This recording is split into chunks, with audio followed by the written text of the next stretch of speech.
Okay. So now we're going to go ahead and get started on the Roaring 20s. Now you should have your notes out for the Roaring 20s. Okay? Now, this is it's the one that you picked up today. Now, it's a really, really fun era in history. Up at the top, you could also put, this is historical context for the Great Depression. The Great Depression is talked about a lot more on the AP exam for essays than the Roaring 20s. So this works as a fantastic example of lots of historical context that you can be able to bring in. Now, we're going to start right after World War I, over in a certain country having the Bolshevik Revolution. Which country is that? Russia. Again, this is another example of something you learned in World or Euro that you can be able to bring in to a push. Now, during the Bolshevik Revolution, basically all of the workers are going to uprise against the government. Now, when they uprise against the government, though, there's also like a little deviation story here, because during this uproar, this girl is going to come into play. Who is this? Anastasia. You guys watched the movie before? Some of you? Okay. Now, Anastasia she's not a princess, as they say, but she was the daughter of the ruler of Russia. Well, with the Bolshevik Revolution, these people are going to uprise against their government, and they're going to storm the Winter Palace, which is the opening scene in the movie. And once they storm the Winter Palace, they capture the family, the dad is killed, and the family is put under house arrest. Now, this is where it gets very sad. You see, while they're under house arrest for 9 months, the family, which all the ones that are shown here, ends up having what's called an extrajudicial killing, which is basically a lynching. A large group of men come in and they kill them all. When we talk about kill them, we're not talking about shooting them. We're talking about slitting their throats, stabbing them in the heart, and they die. They're all buried in a mass grave unmarked. Well, here's the thing. In the 40s, this lady named Anna comes into the picture, and she says she is Anastasia. And so the world goes crazy. She says that she's been living in hiding so she wouldn't get killed. She ends up dying. In the 90s, when we had DNA evidence, they compared her DNA and bones to that of the relatives of the Romanov family, and they determined that unless Anastasia was adopted, there's no way that this was Anastasia. However, Anastasia's body has never been found, and they've never DNA tested it. So we don't know for sure. So it's kind of like a mystery. Anyways, following the Bolshevik Revolution, though, workers around the world want to be able to unite. Now, following World War I, a lot of people lost their jobs. People came home from the war as soldiers, and they came home to no employment. So what ends up happening is people want more jobs. They begin to strike. They begin to want better rights. And this begins to breed a fear of communism in the United States, which is called the Red Scare. This is an important term.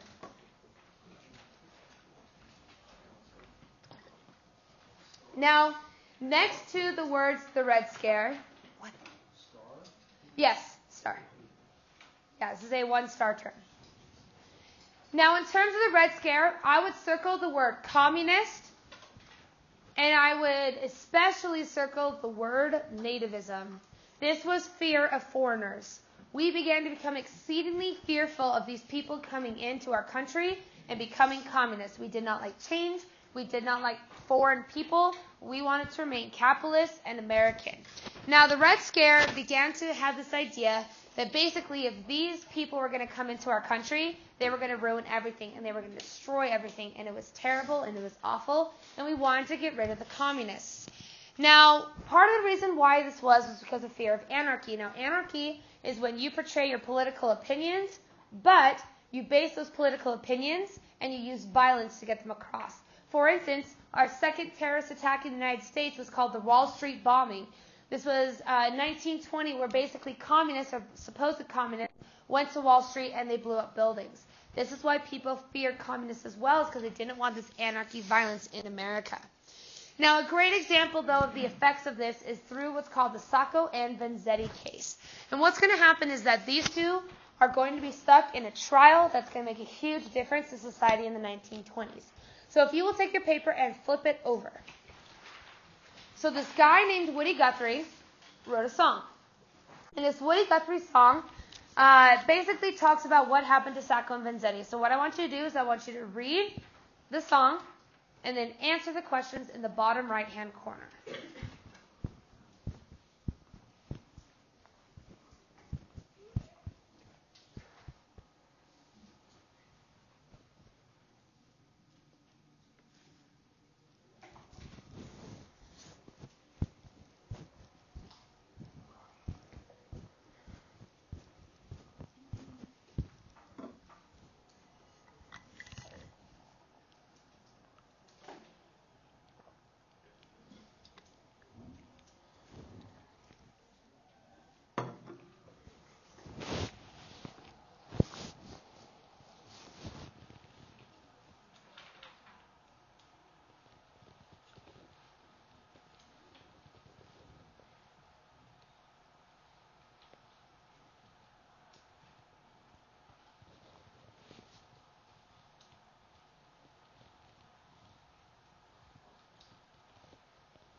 Remember, once you read the song, go ahead and answer the questions on the bottom right.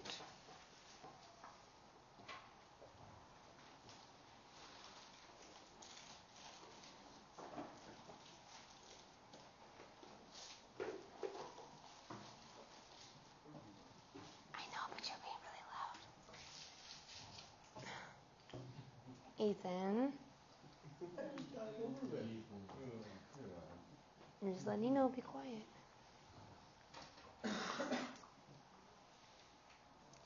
Okay, you should be almost done. Can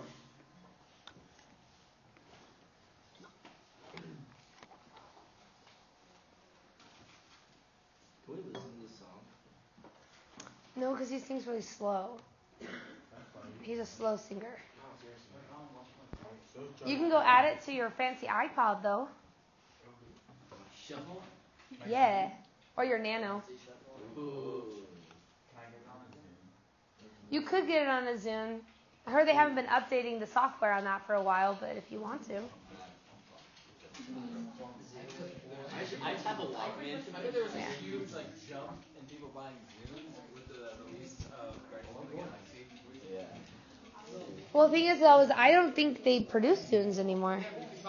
You can buy them off eBay and stuff. Did you hear that they went through 400 to find 4 working ones? Yeah. Really? I just remember I was watching the other day songs from my high school experience, so 2000s music, and I was listening to the songs and I kept seeing Zunes in the music videos, and I was like, they don't have that anymore. That's funny. Don't worry about it. No, I had another generation gap. No, it's embarrassing songs that I don't want to admit I listen to in my spare time. No. No. Okay. I do, but not like that. Okay. Alright, listen. What? Well, no, we're not playing it. We're not gonna have the time. Okay, listen. All books and phones away. Okay?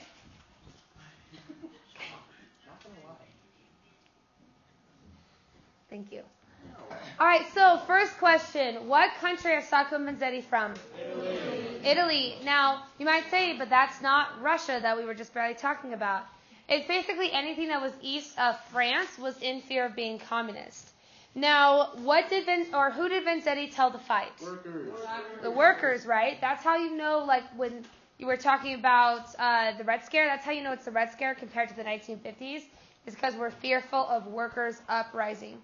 Now, What was the crime that occurred? Robbery, but what happened after?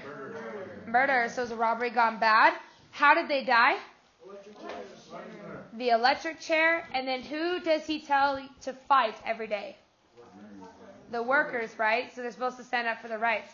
Now, Sacco and Vanzetti, by the way, were two Italian immigrants, and they did not hide the fact that they were communists. They actually wrote communist writings. But when this event occurs, they get blamed for it, even though they were 1.5 miles away at the same time that this occurred. Now, if you read, though, the judge was pretty clean on putting them away, right? They're like, you guys are, you're anarchists, you're communists, we're going to put you away. And Sacco and Vanzetti become a great example of how our fear of communists ends up affecting everyday lives. Now, this brings us to what's called the quota system. This is a starred term.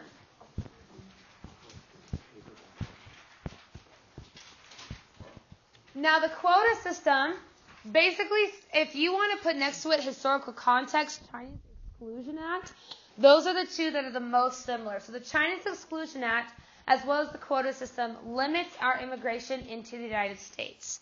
Now, when we look at a picture like this, the left-hand political cartoon is the one that is the most commonly referenced one. Now, if you see, all the Europeans are going to come in, but they get stopped with what's called a quota. This is a certain percentage that every single country has. So this percentage comes into the United States and the other ones stay out. Now, this was around 3% up to 15% depending on the country. But we did not want these foreigners in. We did not want immigrants. We were fearful of communists coming in. Next to this, I would put that this is the start of isolationism. This is really where the legislation starts, that we are now isolationists. We don't want to deal with other people. We just got out of a war. We don't want to go back into a war. We want to stay away from everyone. Now, this is not on your notes, but I will tell you what to write. If you will just put down Palmer Scare, and if you just put raids to find communists, that's all you need to know. Palmer Scare, raids to find communists. It's also called the Palmer Raids. Now, this was where we take it a step further. So now we're not just going to limit immigration, but if you're communist, we're not going to break into your houses. We're going to search through your things. We're going to harass you. We basically legalize discriminating somebody based on their political beliefs, and we also pretty much take away search and seizure laws because we were trying to find all of the communists. Now, let's go from the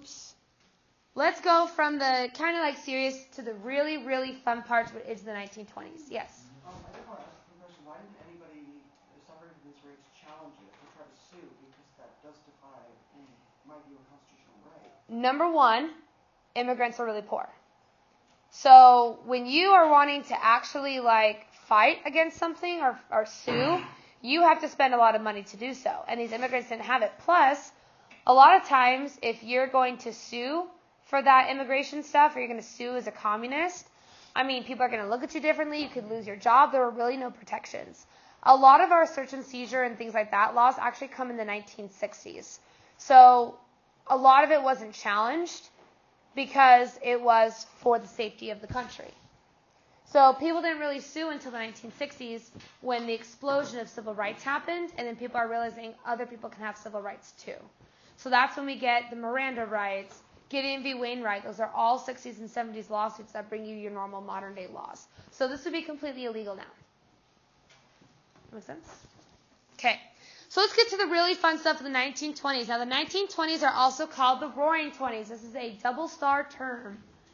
The Roaring Twenties was a time of encircling economic prosperity. Coming off of the Second Industrial Revolution, people are very, very wealthy, in particular industrialists. Because they are so wealthy, they are able to spend this money freely. Also, they're coming home from World War I. World War I gave a lot of profit to their industries, and we're going to be wealthy, wealthy, wealthy. We're going to spend it all. You can also say that we're going to spend ourselves right into the Great Depression. The Roaring Twenties, if you want to put historical context, this is contextualizing the Great Depression. All of the things that we did in the Roaring Twenties directly led to the Great Depression.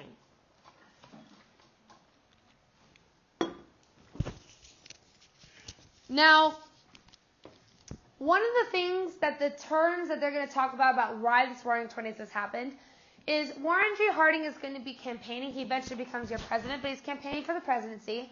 And he's going to call the thing called normalcy. This means that following World War I, people just want to go back to a normal life. People did not want to go to war. They didn't want to be in Europe. They just wanted to be at home and just live our normal lives, which brings us to the Roaring 20s, which eventually brings us to prohibition, which is a double-star term, which you should obviously know by now. Now, prohibition prohibits the use of alcohol. That's right. Now, you're going to want to know what the causes of this were, which is the second bullet. First is morality. Everything that's ever happened badly was because of alcohol. When men act badly, it's only because of alcohol. So what do we get rid of? Alcohol. Because we want to be moral people. At the same time, soldiers in World War I were not allowed to drink. Therefore, if you drink, you're unpatriotic. And also, we had really great propaganda techniques going on by the temperance unions. Now, you will need to know the different prohibition laws. Now, in particular, you will need to know the 18th and the 21st Amendment. If you would like, at the bottom of your paper, I'm going to give you the amendments that you will need to know for this class, of the whole class. Okay? So, you will need to know the 13th, 14th, and 15th Amendments. Those are African American rights following Civil War. 15th. 18 and 21 are prohibition. 19th is women. And 26th is Vietnam. Those are the most commonly referenced amendments in the AP exam. Now, prohibition, though, you're lucky because prohibition is super, super easy to be able to learn. Okay, I'm going to teach you a very easy trick to be able to remember prohibition. Okay? At 18 years old, you can't drink, but at 21, you can. So when you turn 18, you're not allowed to drink. That's prohibition. But at 20 years old, or 21 years old, prohibition ends, and you can now drink again, just like in real life. You can drink at 21. Yeah? It's kind of a similar thing with the turn 18. Didn't a lot of people protest in Vietnam, during Vietnam, when the draft was said you could go off to fight, but you couldn't vote? But that's the 26th Amendment. Yeah? What were the 14th and 15th amendments again? So 13, 14, and 15, those all deal with, basically one of them gives everybody the equal rights. One of them gives them the right to vote. And then one of them makes them equal citizens under the law. Yeah, as long as you know they're all African American rights, you should be just fine. Now, once we get into the prohibition laws, we are going to ban the use of alcohol. Now, why we did this? Now, first off, our propaganda was on point for prohibition. My favorite, we've seen the Devil's Toboggan. My favorite is this one. Lips that touch liquor shall not touch ours. Ooh. It's a really great way to get guys to want to get rid of alcohol, right?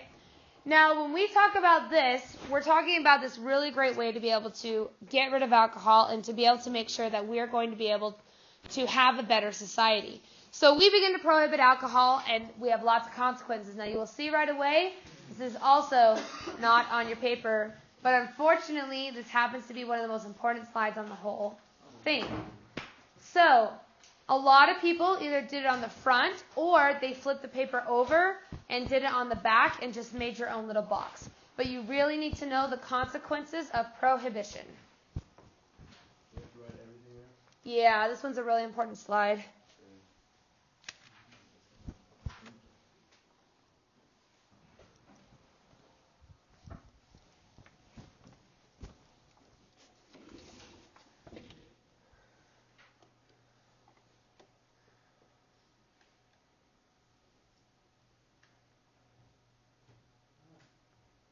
Do you notice anybody around you who is missing today?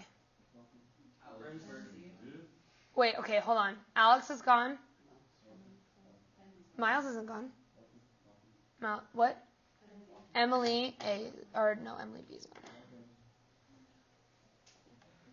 gone. Oops, I'm not even in the right. name? Okay, Emily's gone. Alex is gone.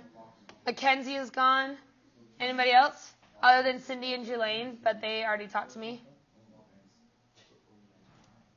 They've been missing a lot of days. They have a lot of tournaments. Anybody else knows? Anybody else around you gone? Okay.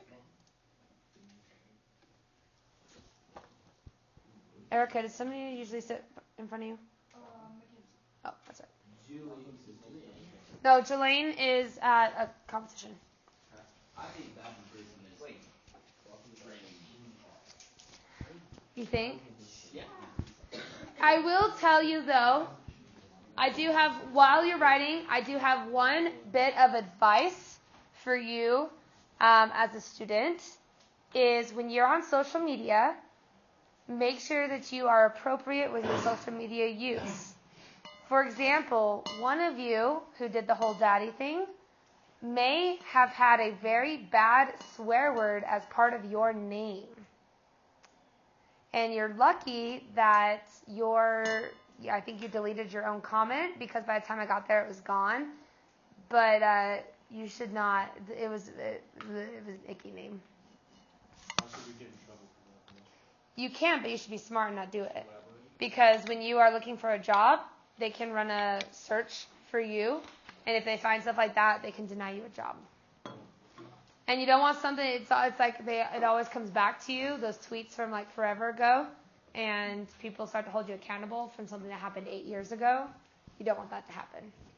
So like there was a guy that was one of Trump's big aides. And he like was 22 years old. Oh no, it was Mitt Romney's aides. And he was really successful, made a ton of money. And then somebody found his tweets from back in 2007. And when he was like 18 years old. And they were so bad that he got fired and lost everything.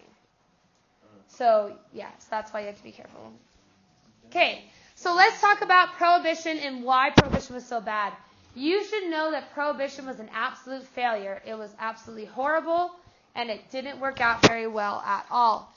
Now, how these worked is the first thing is called a speakeasy. A speakeasy was basically an illegal bar. So pretty much, you were able to go to speakeasy. It was one of those things where, like, you go in, you knock on the door 3 times, they open up the little thing and say password, and you give them the password and you walk in. That was what a speakeasy is. Now, in terms of comparing the numbers, before Prohibition, there was 15,000 bars in New York City. Within 3 years after Prohibition began, that number jumps to 33,000 bars.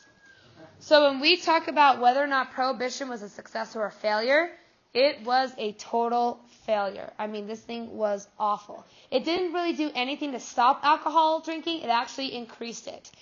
Now, then that brings us to what's called moonshine. Now, there's certain life lessons that you should learn in this class. And one of them is don't, no matter what, drink moonshine. Okay? Now, first off, it's illegal. So you're not just drinking alcohol, but you're also doing something illegal because you can't have moonshine in the state of Utah. Yes? Now, additionally, though, let me explain why moonshine is so bad. Now, moonshine is homemade alcohol. And if you don't know anything about the creation of alcohol, alcohol has to ferment. So what they'll do is they'll take, like, these canisters, which in breweries are like giant canisters. They basically add a bunch of ingredients. In particular, corn is in moonshine.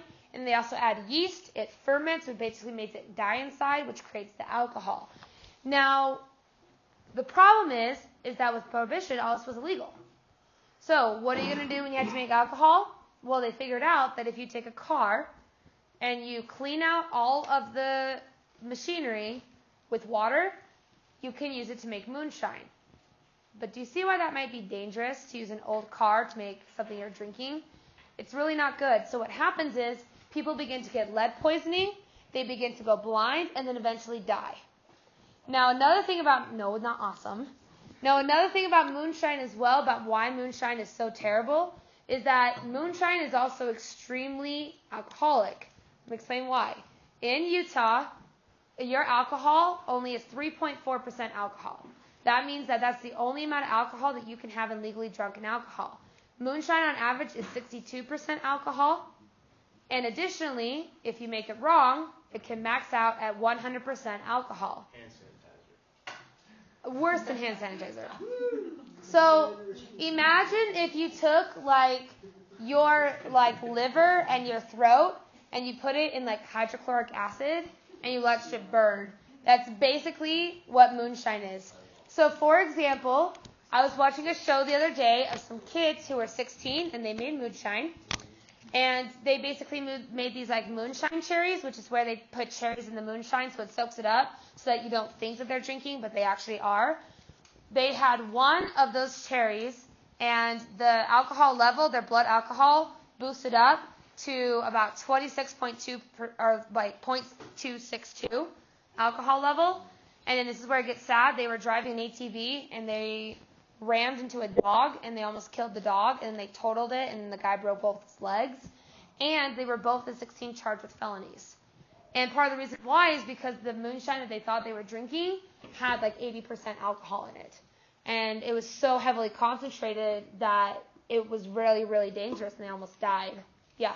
Did the dog die? The dog did not, but it did gain about $3,000 worth of vet bills that the kid now has to pay. He broke both of his legs, and he punctured his stomach. But he did survive. I watched it on a show. And it was perfect because I was just teaching U.S. core moonshine. Did they hit the dog and total the ATV, or total the ATV? They actually hit the dog and did not stop, so it was also a hit and run. And then as they went down the road, they went about 60 miles an hour on it, on a dirt road out in the mountains, and they flipped it. No, it's a little dog. Yeah, it's a real story. Now, in terms of moonshine, how can you possibly get away with the creation of moonshine? Well, people would go out into the backwoods, kind of similar to illegal marijuana grows now, and they would make this moonshine where nobody could find them. Well, you have to hide your tracks, right? So what they would do is they would take basically little blocks of wood and they would put it on their shoes, and it would make it look like cows. So when they were going out to their moonshine distilleries, they would just look like cows walking through the forest, and they would be able to go and they would make their moonshine. Well, it's smart, but it's bad, and you should never do this stuff. Yes. Which brings us to the bootleggers. Now, bootleggers were illegally transporting alcohol. Originally, the reason they were called bootleggers is because they would actually put the alcohol into their boots and cover it with their pants. But eventually, it was so sophisticated, similar to our drug trade today, where they would transport corn and hide alcohol underneath it. They would stuff pillows with it. I mean, bootlegging was a really big business in order to transport this alcohol from typically the Caribbean to the United States. Which brings us to the fun stuff, which is organized crime. Now, when we talk about organized crime, though, we have to talk about the fact that, first off, it's really bad. Don't go and join organized crime. It's very dangerous for you. Okay? Now, the two types of organized crime are the mob and the mafia. Now, the mob is organized crime in general.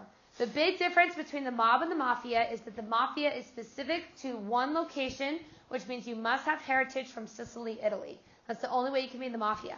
So yesterday we had some kids be like, Miss Ray, how do we join the mafia? One, don't do it. And two, you have to be from Sicily, or you have to marry somebody from Sicily who's already in the family. So it's very, very difficult to join. Now, when we talk about the severity, though, of the mafia, yeah. What about so in TV shows, and I'm pretty sure most of the movies, what about the Chinese triads? So those are different. So actually the Chinese triads are not considered the mafia. They are a mob. They're a gang. So it's the same reason as, and I'm, of course, forgetting it, but the Latino gang in Ogden. So that's an organized crime. It's a mob. Yeah. What about the Jets and the Sharks? Like the football team? No. Oh, I'm sorry. I thought you meant the New York Jets. I will say that so that movie, what they're actually having is, so the mob and the mafia was the 1920s to the 1960s. In the year 1960s, gangs are created in the United States, which is technically what all those are, like the triads and stuff. They're gangs more than mobs. So those are actually mobs. Or gangs, sorry. They're gangs rather than mobs. Now let's talk about, though, the severity of why, first off, you should never join the mafia, and why it's really dangerous, and again, don't join the mafia. Don't piss off Okay. Now let me explain. So the mafia is very similar to like very traditional things. For example, if you've ever seen this movie, okay? Now this movie is all about the mafia. Now you can tell that he is Italian by a lot of things. He has big gold chain, a cross. It's very Italian. Now, if you've seen this movie too, or you just know about the mafia though, you don't mess with the family. For example, in New Jersey, there's a huge amount of mafia members. And I was reading a story a couple years ago of a guy that was an FBI informant. And so in order to get out of jail, he was supposed to record an initiation of another member. And so he went with a secret hidden camera, recorded it. A week later, turned it into the FBI. And within 40 minutes of turning it in, he was dead. So you don't mess with the mafia or the family. Yeah. So, in Zootopia, that Yep. is part of the mafia. Yes, he's a mafia member. In my regular core classes, when we have more time, we watch that scene actually. The ways that you can know is actually in that movie, the polar bears are wearing a cross. So they're having that. The painting up on the wall has Italian things in it. It's all screaming Italian mafia. Plus, it's actually a direct parody of The Godfather. Oh, you're going to miss so much fun stuff. Dawn, you're going to go watch it on YouTube? Yep. Don't forget to do the like. Okay. Now we know it's Ethan who's disliking all my videos. It's not good on YouTube. I've seen your channel. Now, when we talk about what can the mafia do, so I'm going to give you two examples. So the first example is from a student who's not in, you don't know the student, because it's from core, and I don't think any of you know this person. So this person was talking about in our class when I was teaching core about this, and he was saying that his brother served a mission in Italy. And while they were in Italy, they were giving the discussions to this girl who turned out to be the mafia boss's daughter. So she invited him over to dinner to meet her family, and the missionaries walked in, and everyone had like machine guns around and ARs, and they had to be patted down, and they had to go through like metal detectors. And so they're sitting down at dinner with this mafia boss and his family, and the mafia boss is like, "How are you liking Italy?" And the guy's like, "Oh, we're liking it, but my new companion who just got here yesterday, when he came in at the train station, his bag was stolen." And so the mafia guy is like, "Oh, I'm sure it'll show up one day. I'm sure it'll come back." So after the dinner was over, they go back to their apartment, and their door's unlocked.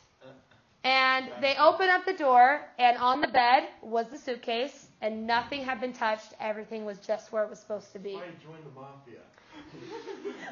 Okay, now let me give you another example of another student. So another student who you guys do know, he's extremely popular, but I'm not going to tell you his name because I don't want to tell you. Tim.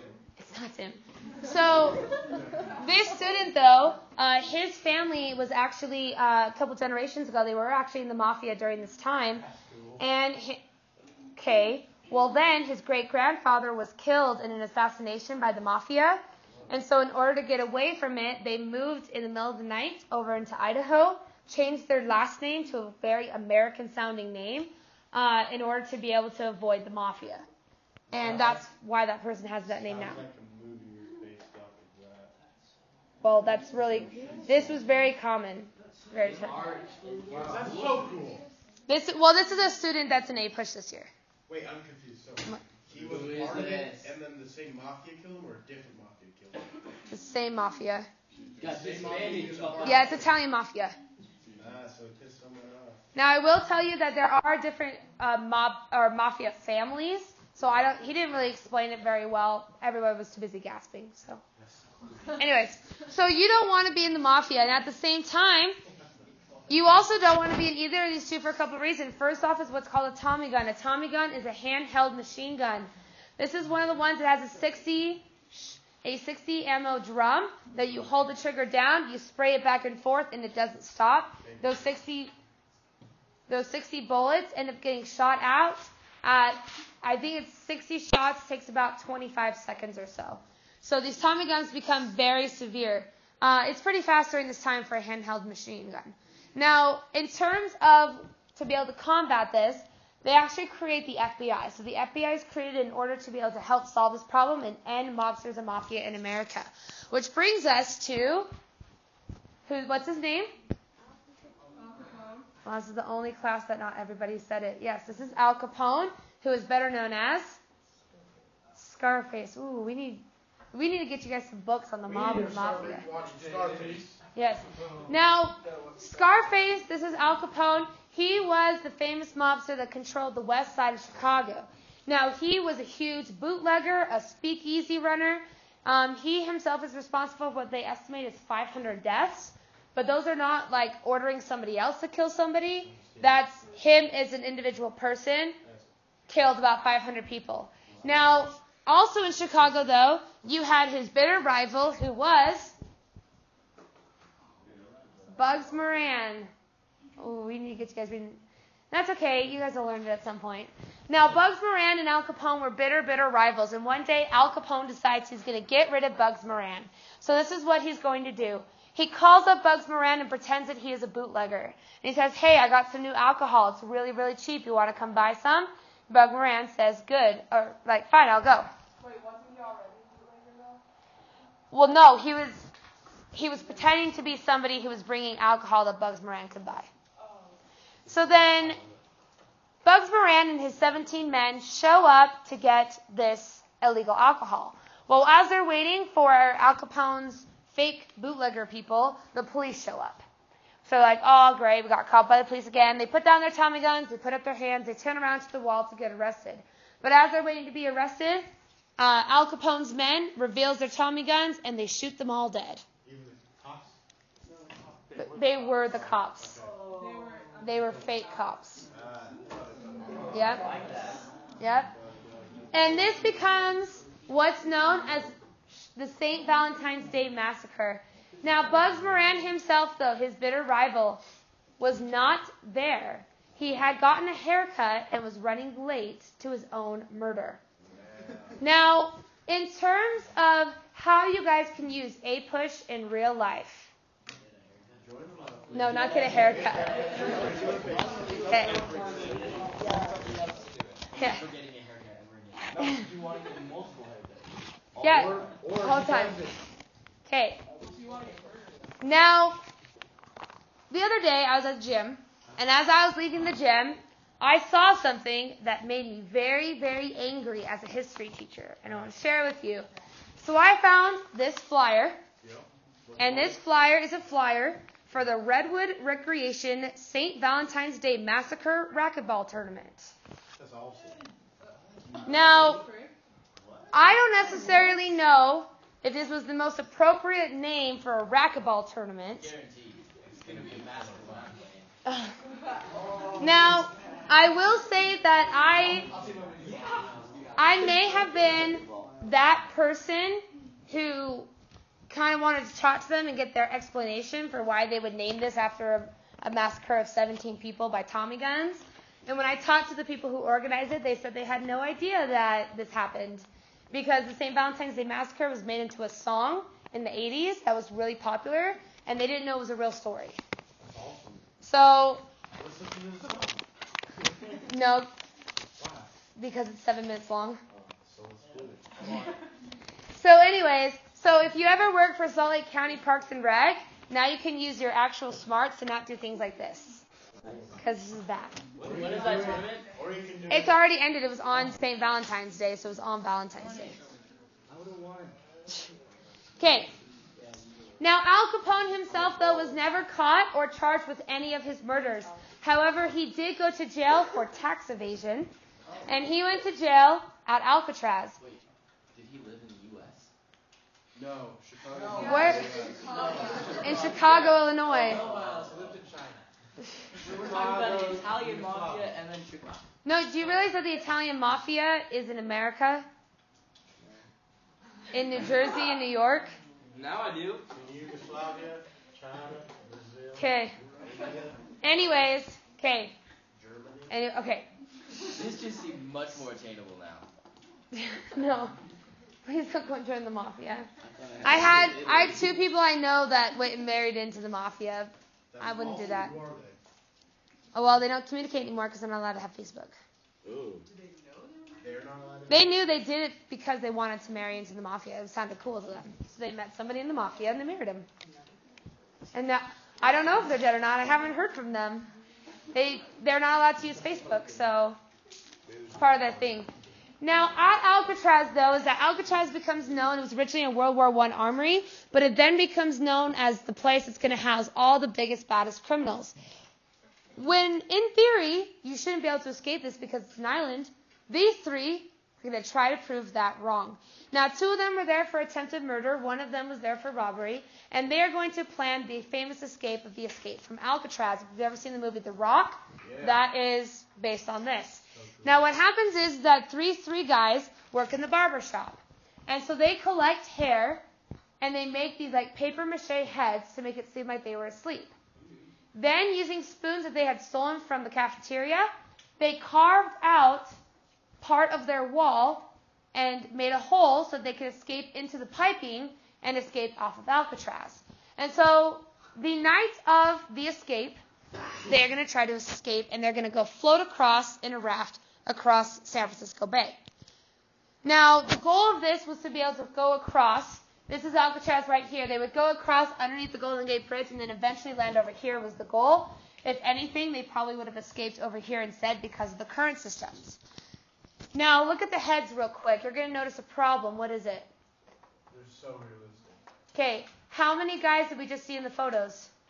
3. How many heads are there? 4. You see this poor guy over here, Alan West. He was supposed to escape too, but he was a procrastinator. And he was like, oh, I still got like 3 weeks left for this escape. I'll do it later, some other time. Well, a week before the escape was supposed to happen, it turns out people were catching wind of it. So they decided we're going to go ahead and go. Well, Alan West had procrastinated. So he puts his head into the sleeves and he tries to get through his hole, and it's too small and he gets stuck. So if you want to never know why should you not procrastinate in life, because you don't want to be like Alan West and get stuck in a grate. Now, their bodies have never been found. The only thing that's ever been found is 1 paddle, a life jacket, and part of a raft. So supposedly, according to official government records, they are dead. They died in San Francisco Bay.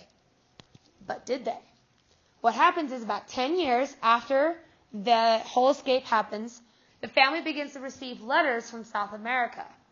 Back in last year, the family then hired a private investigator, compared the handwriting to these letters to the handwriting that they had had before they went to jail, and supposedly they matched perfectly.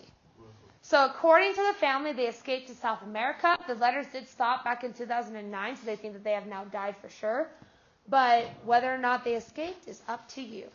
Now, if you ever go to San Francisco, by the way, highly suggest going to Alcatraz. It's literally like one of the best experiences ever. It's such a good historical site. So I would highly suggest it.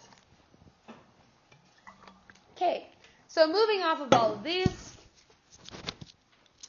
we're going to end Prohibition with what amendment? The 21st Amendment. And we're going to have a ball and good time and start drinking alcohol again. One thing that the other class pointed out was this lady right here. He's really excited to have the end of Prohibition occur. She's pretty excited. And now Prohibition is going to end. Now, we go for something really exciting to something that's kind of like, wah-wah, just a little bit. But this is actually a starred term because the AP exam loves to talk about the Teapot Dome scandal. So, the Teapot Dome scandal is when Harding is still the president, they have to decide where the military reserves of oil are going to be.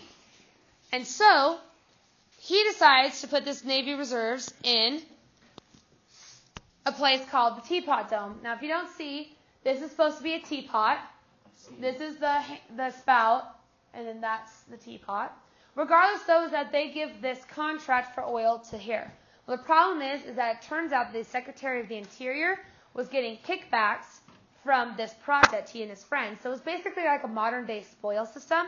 Do you guys remember when we talked about the Secretary of the Interior, zinc, and the whitefish in Puerto Rico? Yes. You guys remember that? Yeah. All the other, the power company, all the other classes got it, so hopefully you remember it. Yeah. Yeah. So that's the same thing that happens here. So scandal, politics, people began to massively distrust their government during this time. Which brings us to women's rights. Now you will need to know the 19th Amendment, and you'll need to know the cause of why women's rights occurred. So the 19th Amendment grants women the right to vote, which is also called suffrage. Good, women's suffrage. Now, women began to want to have suffrage because during World War I, they received massive political power, but then they were all of a sudden cut off from it when World War I ends. So they wanted the ability to have more suffrage. Now, fun fact, the next presidential election is in the year 2020, which is the 100th anniversary of women's suffrage.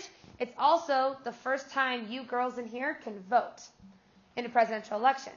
So, on the 100th anniversary, you guys can all go and vote and celebrate women's suffrage. Men can go and vote too if they want to. Yeah. But, no, you should. It's a good idea. Now, this brings us to what is called the flappers. And the flappers are super, super fun. The flappers are a great example of why women's rights are going to be able to expand. Now, if you've ever seen the flappers before, the flappers have a very, very distinct look. Now, their look is going to have a lot shorter skirt, and it's also going to have this fringe around the bottom. Now, why are they called the flappers? Well, the thing is that first off, before this time, all your skirts were at your ankles.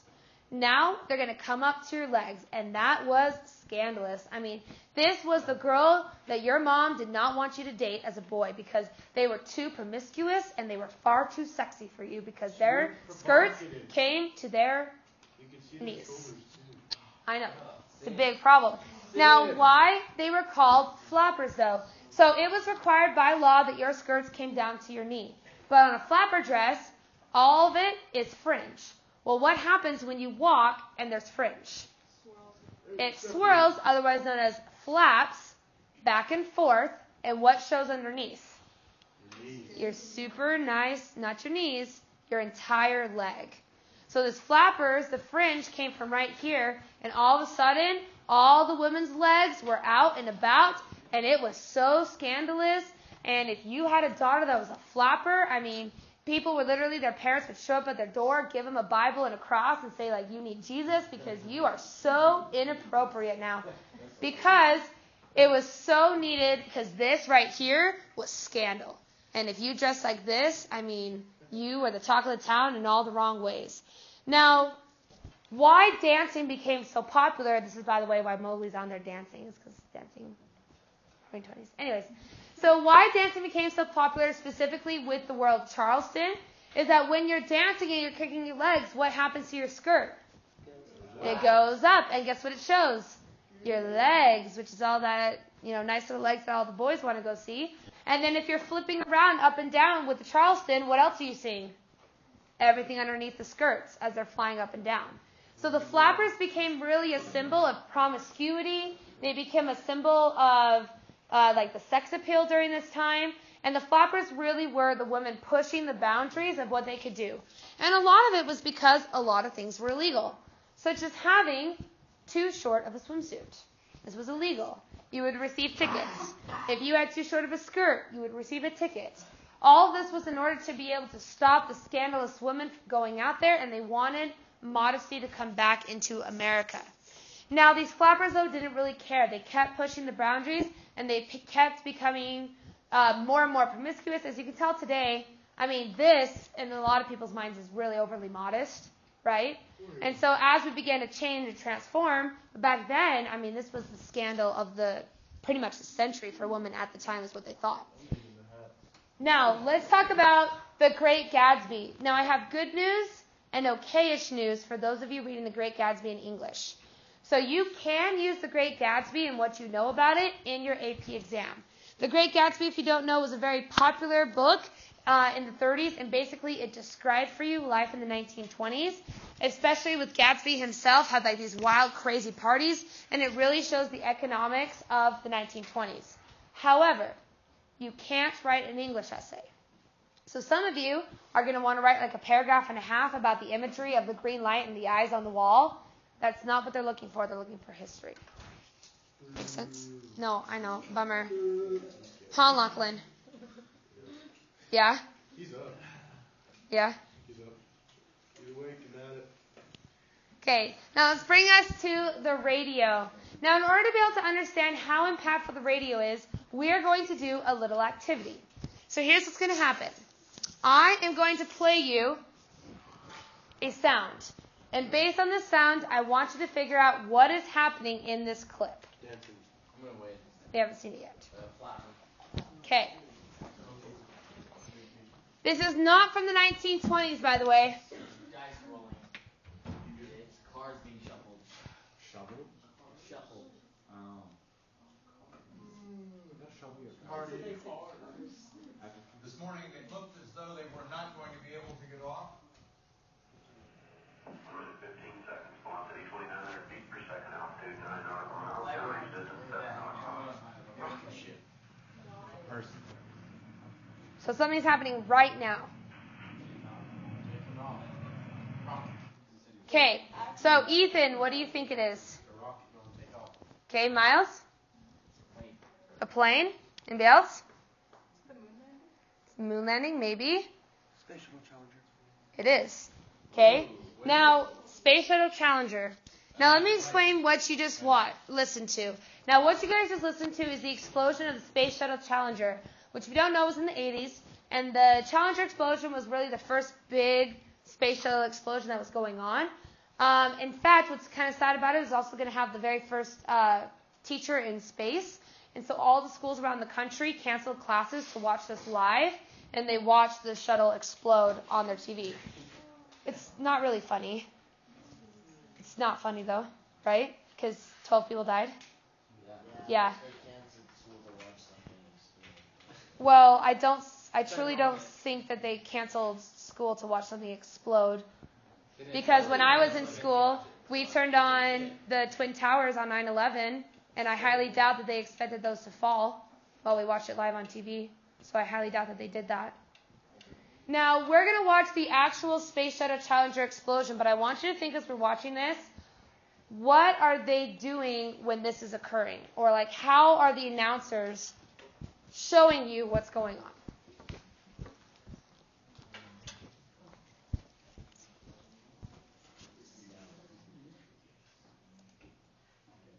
T-minus 21 seconds in the solid.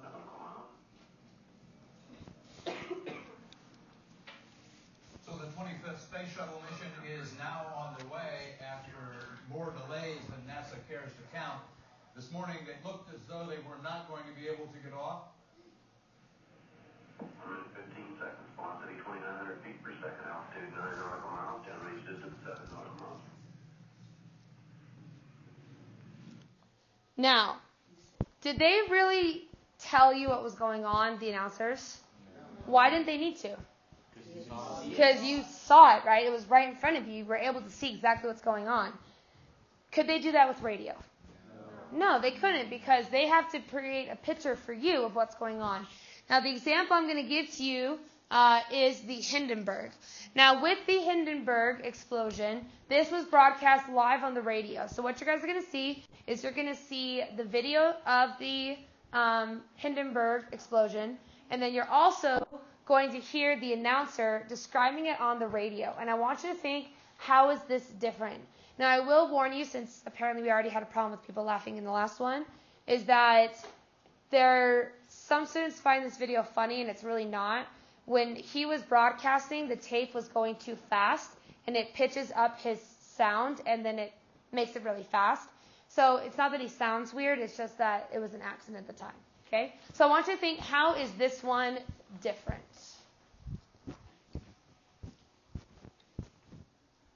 The back quarters of the ship are just holding it just enough to keep it from... It's right in the plane. Get it, Scotty. It's right, it's terrible.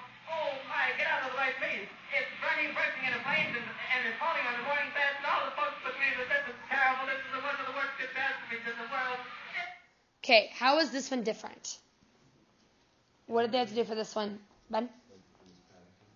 Okay, it was panicking. What else was happening? Yeah, they was telling you literally everything word by word, right? He was like, it's in flames, people are running, people should come and help. He's very vividly describing it. Yeah. He's also saying, oh, this is terrible, this is wrong, this is bad. Yeah, and he almost has to become like the visual part of what's going on. So that was almost the difference between the radio and the TV, is you have to describe things. Now, following this, though, after the success of the radio, is we are going to get the movies. Now, our movies begin with silent films. And in particular, one of our stars is going to be Charlie Chaplin. Now, something very distinct about Charlie Chaplin is his mustache. Who also has this mustache? Hitler. Now, why Hitler actually has this mustache? So, Adolf Hitler was a huge fan of Charlie Chaplin. And because of that, while he was in the 20s, he adopts Charlie Chaplin's mustache and puts it on himself. So a lot of people think Charlie Chaplin took it from Hitler. Hitler took it from Charlie Chaplin. In fact, Charlie Chaplin was so upset about it that in the 40s and the 50s, he actually shaved it off, or he grew it all the way out, and he didn't have his iconic mustache anymore because he didn't want to be associated with it. So we're going to watch a Charlie Chaplin film, and we are going to see how he has to act in order to portray a story. Okay? So I want you to think, how does Charlie Chaplin act in this silent film?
Okay, so how did Charlie Chaplin act in this film in order to be able to get the point across? Okay, exaggeration, overly acting. Did you guys notice how the sound almost perfectly synchronized with things that were happening in the actual film? So those were all part of the silent film industry. But then we have the talkies. And the talkies are going to completely change things because now we're going to have synchronized speaking with what's going on in your actual video. And the very first talkie is going to be what's called the jazz singer. And that's a really important term that you need to know is what the jazz singer was. Now, the jazz singer becomes the very first talkie movie. And we're going to synchronize sound with what you're seeing on the film. Now, basically what this is all about is it's about this jazz singer who's black, and he's able to go and perform in front of people who are white. He becomes massively successful, and it's this huge love story, right? Well, the reality is that the person in the actual film was not black. He was white. But they played him as a black guy. And this was through what's called blackface. Now, you've probably learned before about blackface and the use of it in like minstrel shows and things like that. But they did stereotype this guy to seem like he was an African American. So that's why he has like really puffed up lips. His hands are white. Those are all very common things for stereotypes of African Americans. Now, we're going to watch a clip from the very first, or from the jazz singer. And what you're going to notice is you're going to notice that he doesn't really look black in this film. So I want you to see how they portray him.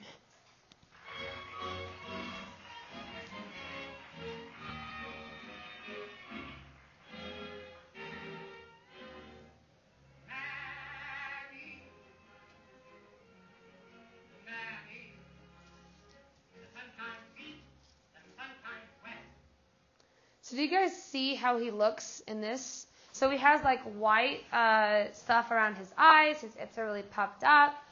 And why would they do this instead of having someone who's black? Well, just because you have a black person in the film doesn't mean that you would really want an African American there, right? Because of all the discrimination that we have. And so instead, what they're going to do is they're going to have white actors play black actors. And again, that's the same thing of all the segregation and discrimination going on during this time. Now, if you've ever seen the show Singing in the Rain is a great example, though, of how the talkies also changed. If you've ever seen in the movie, you have the star, who's Lena Lamont, and she was a huge silent film star, very, very famous. However, in the movie, she can't talk, and it's this transition between the silent films into the talkies. And she has like a really shrill voice, and she can't pull it off.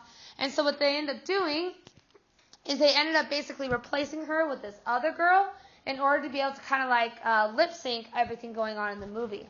And the reality was that silent film stars could not survive. I mean, a lot of them had bad voices, they couldn't sing, and so they had to have something new. And so it really transformed the music industry and the entertainment industry during this time. Now, another example, though, is Steamboat Willie, which becomes the very first synchronized animated film. Now, Steamboat Willie was not the first time that Mickey Mouse made it into a cartoon. Does anybody know what the first one was? Plain Crazy, which he was actually known as what in this movie? It's Mortimer Mouse. So it was Mortimer Mouse during Plain Crazy. It switched before they did the whole Steamboat Willie. But again, entertainment industry massively rising during this time. Now, let's bring up, though, about celebrities. Why do we care so much about these celebrities who we're probably never going to meet, but we are obsessed with them? Well, it all becomes in the 1920s with what's called the rise of the celebrity. Basically, this was going to be where celebrities were not going to be huge and influential in American society. Now, our first example is of Babe Ruth. Babe Ruth is also nicknamed Colossus of Clout. the Great Bambino, whoever said it over here. Good job. No, Annalea was right. I was right, too. Have you ever seen Okay. Everyone has seen Sandlot, and it's always... And it also, in that movie, is referenced as the Great Bambino.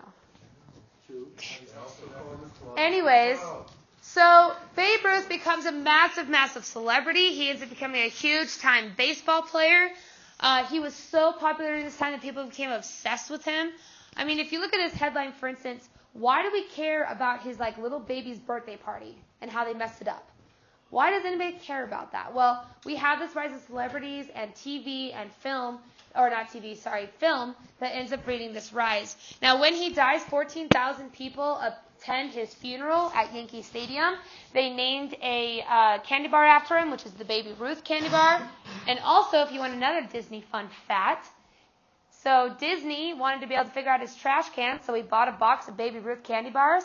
He ate one, and then would drop the wrapper, and then walk as he ate the next one and dropped the wrapper, and that's how they were able to figure out the distance between trash cans at Disneyland and Disney World. So you can thank Babe Ruth. Oh. Yeah.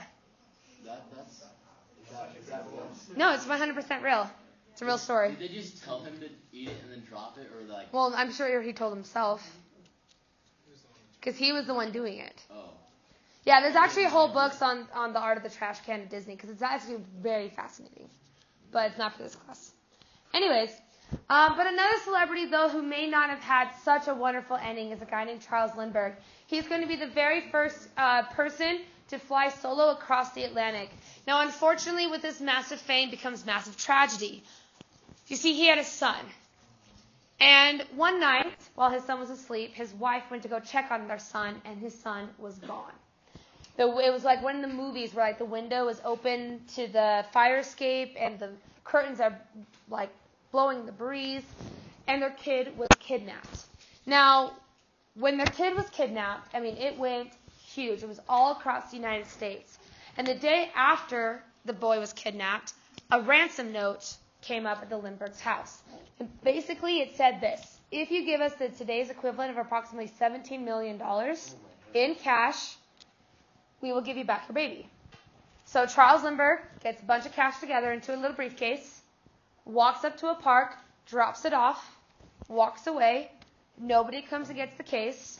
The police leave for the night, and the case is now gone, and the baby never comes back. 1 month later, they found the baby's body in a ditch. And what they've realized is that the baby never left the house alive. What had happened was that kidnappers had grabbed the baby, and as they were getting out of the windowsill, they dropped the baby, and the baby died. So all of this money and all this ransom stuff when the baby was dead the entire time. Now, the money has never been found. The kidnappers have never been found.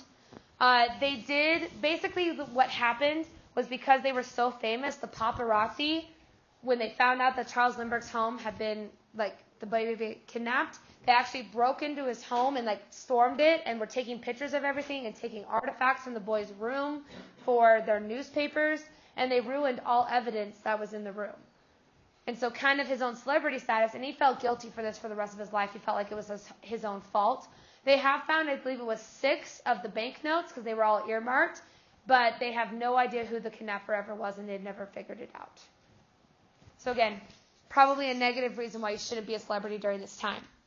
Which brings us to African Americans. Now, African Americans are going to go through a massive amount of change, and it begins with something called the Great Migration, which is a starred term. The Great Migration was an LEQ just a couple of years ago. So the Great Migration was the transition from African Americans from the south to the north. So in particular, they start down here in where the plantations were, and they're going to begin north, especially, you might want to know this, to Chicago and New York. Now they're going to move north to these two places because that's where the money is, that's where the industry is. So they massively moved north in these massive amounts of people in order to be able to make a new life and have more money. Now, in particular, if you ever go to New York City, you can go to the Bronx or the Queens or whatever it could be, and you'll see that the vast majority of it is African American, and it becomes from this time period of them moving north. And this was a massive transition for African Americans during this time. Now, additionally, this breeds what's known as the Harlem Renaissance, which is a starred term as well. In fact, it's a double-starred term. Double star. Now, the Harlem Renaissance is very important. Basically, this was the cultural, economic, and social explosion of African Americans. This is where black culture really transformed during the Harlem Renaissance.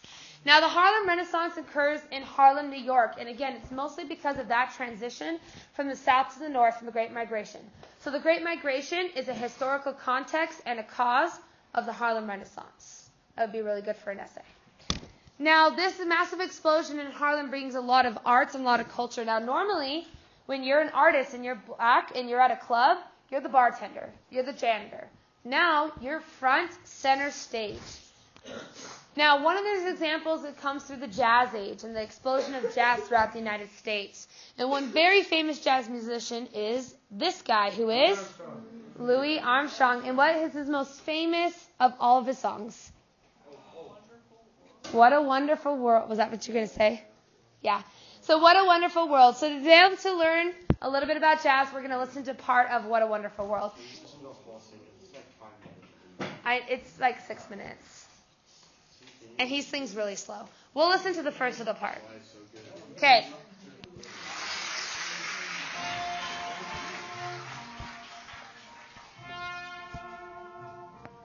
I see trees of green.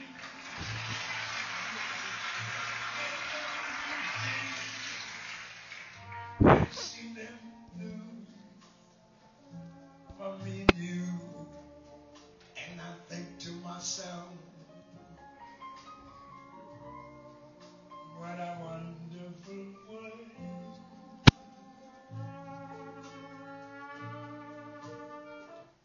Now, he's really good live, right? I mean, it almost sounds exactly like what you would hear on the CD. Now, Louis Armstrong, you can see in the background, you heard him singing, you heard the jazz music in the background. That all comes from this time period. Also, if you want to know a little Miss Ray fun fact, this was also my wedding song. So this has very special meaning to me. And apparently, it's also some kid in 3A's parents' wedding song. So, it's going to be your wedding song? Typically, you have to talk to the other person about that first. Okay. Anyways, so the other person that comes from this time period is Langston Hughes. Now, Langston Hughes is a very, very famous poet. And he is going to really breed the idea of writing poetry about the plight of African Americans. So, I thought I had it on here. You don't have it? I have it on my core one, but yes, that's one of his poems. Nice, Ethan. Now, Langston Hughes, though, becomes a very, very famous poet, and what's really cool about Langston Hughes is he is also the starting point of the hip-hop and the rap movement of the 90s.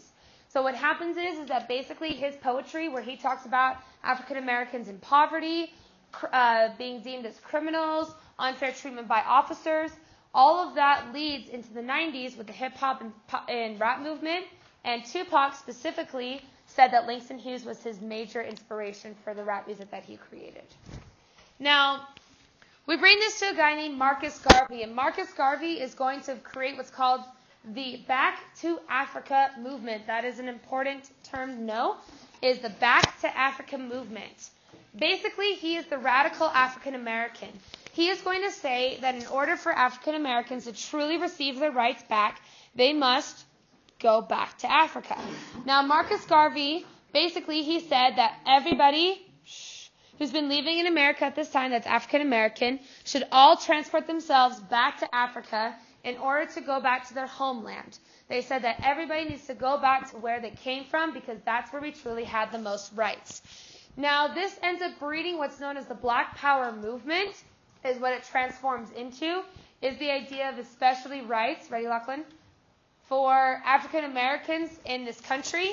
Eventually, the Black Power movement also transforms into the beliefs of this guy who is Malcolm X. And Malcolm X helps form the Black Panther Party. Now, the Black Panther Party, which we'll talk about all in the 60s, really had this idea of black power. And black power especially becomes famous during the Olympics in the 80s. I believe it was 88 when this happened.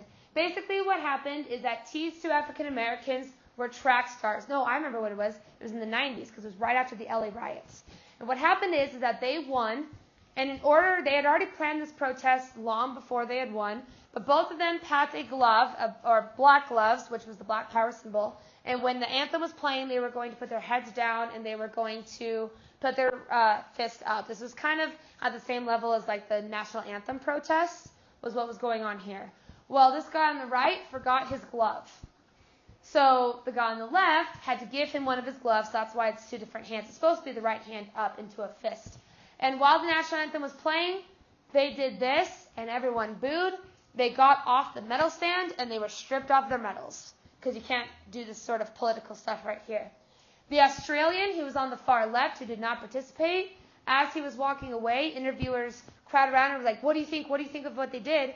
And he said, I support their decision to protest, and because of this, Australia stripped them of their medals, he was never allowed to compete in track again for the country of Australia because this was far too political for the Olympics during that time.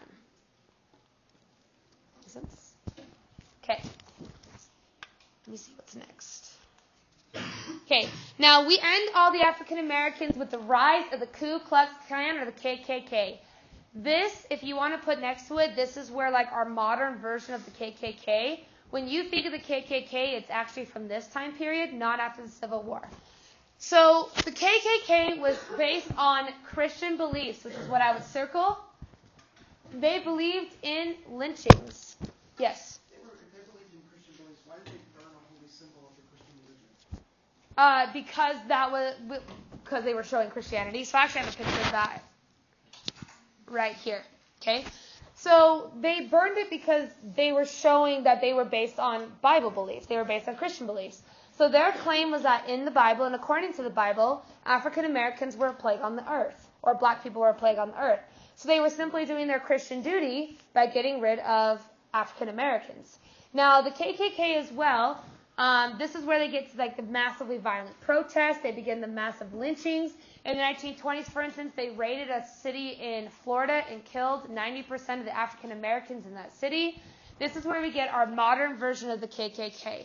Now, important, not all Christians are the KKK, just like not all Muslims are terrorists, okay? So in this case scenario, while it is a small set, it's obviously not the wider majority at the time. Okay, so we're going to go ahead and stop there.